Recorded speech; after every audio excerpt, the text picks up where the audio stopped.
આવીને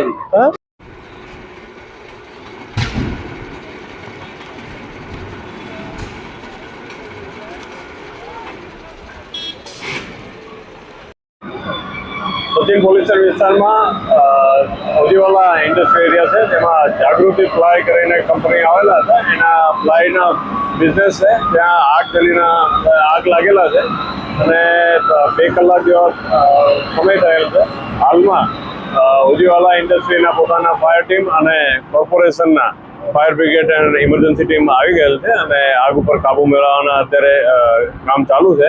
કોઈ જાનહાનિના બનાવ બનેલ નથી અને પોલીસ સ્ટાફ સચિન અને બીજા પોલીસ અધિકારીઓ અને સ્ટાફ અત્યારે સ્થળ ઉપર હાજર છે.